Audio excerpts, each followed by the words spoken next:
Now, let us turn to an odd little story that just featured in today's Telegraph. It was a little box out in a piece about Six Nations, and it was Tom Wood, the England flanker, saying that his boots have been customised for him, funny enough, because England play Italy soon, over in Treviso.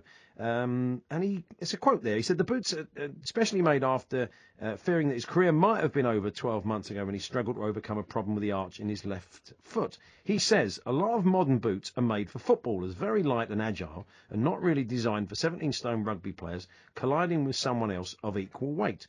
Most boots will collapse as you flex the toe. They'll just bend in half, which puts enormous strain on the ball of the foot and the big toe, which is where the problem was. Nike sent my boots to Italy, where they stiffen them, put insoles in them, and now they don't flex very much. It seems to be working for me. So you can seem to go from one extreme to the other, an ultralight carpet slipper football boot, or the old-style rugby boot, Mickey Skinner halfway up the leg, like a DM.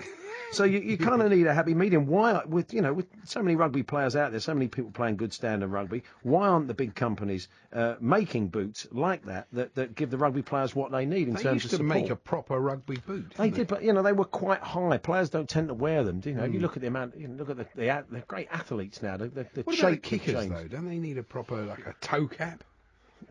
I don't think they need it. You look at Owen Farrell lining up. He's not wearing a pair of old Adidas Tom Finneys, is he? No. He really isn't. Well, Ben Dinnery is PhysioRoom.com's injury data analyst. Ben, good afternoon. Good afternoon. Yeah, do you sympathise with Tom Wood? You can understand the injuries he's picking up because of the lightweight boots he's wearing or was wearing. Yeah, most definitely. I mean, it's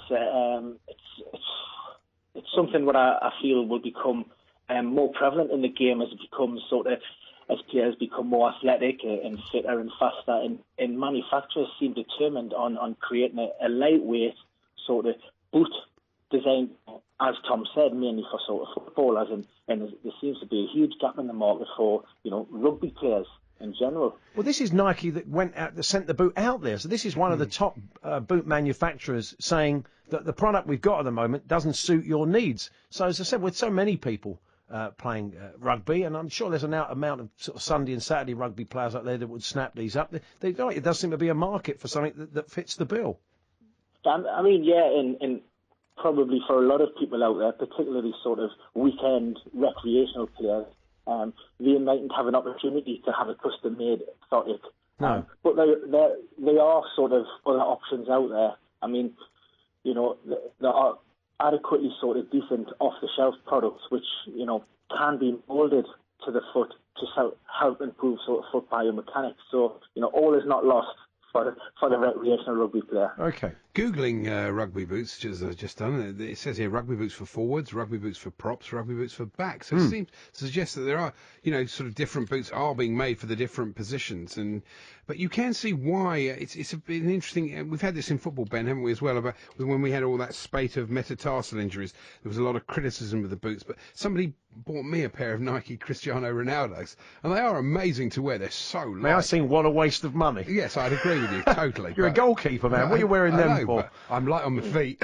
Yeah, well, tell me about it. Exactly. But, sorry, that isn't even a question, Ben. Yeah. Sorry.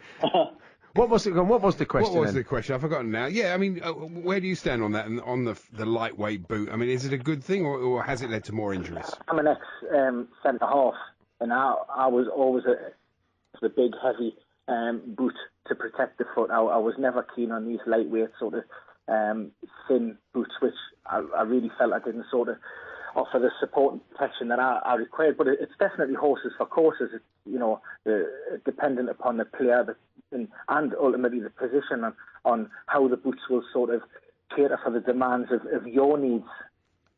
So it's what you say, but for the average player out there, there are things out there that give them more support. It's not an either or. They're not going to get carpet slippers or these kind of customised ones that have gone off that Tom Woods had done. There are products out there that give you the support you need if that's what you're looking for.